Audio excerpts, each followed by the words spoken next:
பேரவைத் தலைவர் அவர்களே, ஒரு முக்கியமான விஷயத்தை இங்கே பதிய வைக்க விரும்புகின்றேன் உங்கள் மூலமாக.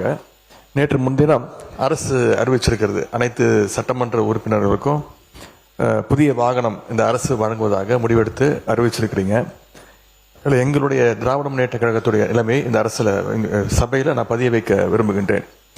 ஏற்கனவே தமிழ்நாடு அரசு கடும் நிதி நெருக்கடியில் இருப்பதாக மாண்புமிகு முதலமைச்சர் அவர்களே கூறி வருவதால் எங்களுடைய கழக தலைவர் மாண்புமிகு முன்னாள் முதலமைச்சர் திரு முத்துவேல் கருணாநிதி ஸ்டாலின் அவர்களின் அறிவுறுத்தலின் பேரில் திராவிட முன்னேற்ற கழகத்தைச் சேர்ந்த 59 சட்டமன்ற உறுப்பினர்கள் இவ்வாகனங்களை பெறுவதில்லை என்று முடிவெடுத்துள்ளோம். மேலும் அரசுக்கு ஏற்படுகின்ற தேவையற்ற செலவுகளை குறைக்கின்ற நோக்கத்தில் மாண்புமிகு சட்டமன்ற உறுப்பினர்கள் தங்களது தேர்தல் வேட்பு மனுவில் குறிப்பிட்டுள்ள பொருளாதார சூழலை கவனத்தில் கொண்டு பொருளாதாரத்தில் நலிவடைந்துள்ள உறுப்பினர்களுக்கு மட்டுமே இந்த அறிவிப்பின் கீழ் வாகனம் வழங்க வேண்டும் என்பதை இந்த அரசினுடைய கவனத்திற்கு தாங்கள் எடுத்து செல்ல வேண்டும் என்று கேட்டுக்கொள்கின்றேன். கையெழுத்திட்டு இந்த கடிதத்தை உங்கள் மூலமாக அரசுக்கு கொடுத்துக்கிறேன். மாண்புமிகு நீர்வள மாண்புமிகு பொதுப்பணித்துறை அமைச்சர் அவர்கள். பேரவைத் தலைவர் அவர்களே, எங்களுடைய அரசினுடைய முதலமைச்சருடைய நோக்கம் புதிதாக தேர்ந்தெடுக்கக்கூடிய மக்கள் மட்டுமல்ல, இதே சட்டமன்றத்தில் ஏழ்மையா இருக்கக்கூடிய சட்டமன்ற உறுப்பினர்களும் இருக்கிறாங்க. அதுல முக்கியமாக விடுதலை சிறுத்தைகள் கட்சியுடைய சட்டமன்ற உறுப்பினர் அங்கிருந்து வரும்போது பஸ்ல தான் வந்துட்டு போறாரு. என்ன பிரச்சனை? பேசாதீங்க, யாரும் பேசாதீங்க. திமுக காலையில இருந்து என்ன பிரச்சனை தெரியலையே. பேசுங்க, நீங்க பேசுங்க.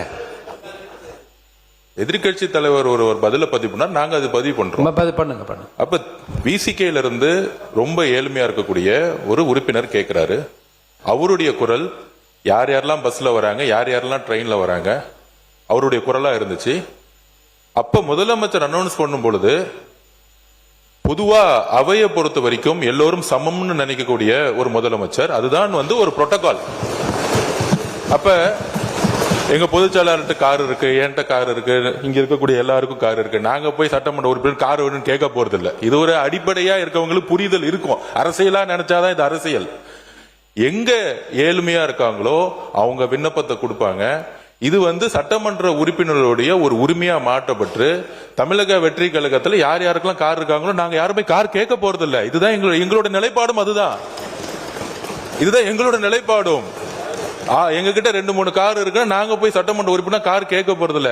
நம்ம மன்னார்குடி எம்எல்ஏ சொன்னாரு, என்கிட்ட 4 கார் இருக்கு, ஆனா என்னுடைய தனிப்பட்ட கார்ல போகும்போது அரசு அதிகாரிகள் முன்பு அரசு கார்ல போனா நான் ஒரு மரியாதை இருக்கு. இப்ப மாண்புமிகு எதிர்கட்சி தலைவர்கிட்ட 2-3 வீடு இருக்கு, ஆனா அரசு பங்களால இருக்கிறாருல்ல. அவர் லெட்டர் என்கிட்ட தான் கொடுத்தாரு, பொதுப்பணித்துறை அமைச்சரா என்கிட்ட தான் கொடுத்தாரு. எனக்கு அரசு துறையுடைய பங்களா வேணும்னு கொடுத்தாரு. உடனே நம்ம கேட்க முடியுமா? மாண்புமிகு எதிர்கட்சி தலைவருக்கு 2-3 பங்களா இருக்கு, அதனால அரசு துறை பங்களா கொடுக்க மாட்டோம்னு சொல்ல முடியுமா? எங்களுடைய முதலமைச்சர் சொன்னாரு, அவர் கோரிக்கை கொடுத்தாரு, உடனடியா கொடுத்துருவோம்னு சொன்னோம்.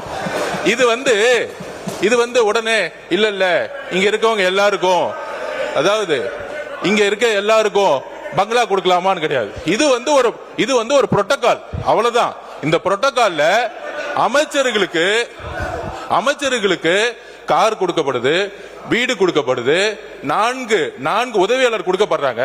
அப்ப சட்டமன்ற உதவியாளர் கிடையாது, சட்டமன்ற வீடு கிடையாது. சட்டமன்ற உறுப்பினர்களுக்கு நீங்க உங்களுடைய தேர்தல் பத்திரத்துல கார் இல்லன்னு சொல்லலாம், வீடு இல்லன்னு சொல்லலாம், 10,000 ரூபாய் பணம் இருக்குன்னு சொல்லலாம். ஆனா எங்க கிட்ட பல்வேறு சட்டமன்ற உறுப்பினர்கிட்ட எங்க கட்சியில சொந்த வீடு இல்லாதவங்க இருக்காங்க, கார் இல்லாம இருக்காங்க. அது மாதிரி மற்ற கட்சிகளையும், தாவேகா மட்டும் இல்ல, எல்லா கட்சியும் கம்யூனிஸ்ட் தோழர்கள் அங்கிருந்து வராங்க. அண்ணன் மாரிமுத்து அண்ணன் கிட்ட கார் கிடையாது. இதுதான் கம்யூனிஸ்ட் தோழர்களுடைய நிலைப்பாடு. அப்ப ஒரு அறிவு பெறும் பொழுது இந்த கட்சியுடைய சட்டமன்ற உறுப்பினர், இந்த கட்சியுடைய உறுப்பினர்களுக்கு அறிவிப்பு வராது. முதலமைச்சர் பொதுவா எல்லோருக்கும் ஒரு அறிவிப்பை கொடுக்கிறாரு. அதுல தமிழக வெற்றி கழகத்தோட நிலைப்பாடு, ஏற்கனவே கார் இருக்கவங்க அப்ளை பண்ண மாட்டாங்க, இதுதான் நிலைப்பாடு. இது எல்லா கட்சியோட நிலைப்பாடு அப்படிதான். ஆனா அறிவிப்பு தனி செயலாளர்ங்கிற அறிவிப்பு ஒரு சட்டமன்ற உறுப்பினர் 3 லட்சம் மக்களை போய் பார்க்க வேண்டிய நிர்பந்தம் இருக்கு. அவரோட தொகுதிக்கு போக வேண்டிய நிர்பந்தம் இருக்கு. ஊர்ல இருந்து வர வேண்டிய நிர்பந்தம் இருக்கு. அதனால இது ஒரு உரிமையா பண்ணிருக்கார தவிர இதுல ஆடம்பரம் காருங்கிறது ஆடம்பரம் கிடையாது. மக்களை சந்திக்கக்கூடிய ஒரு தேவை. ஊழல் இல்லாத சட்டமன்ற உறுப்பினர்களுக்கு கார் இன்னைக்கு தேவை. மக்களை பார்க்க போனோம். அதுதான் நாங்க பதிவு பண்றோம்.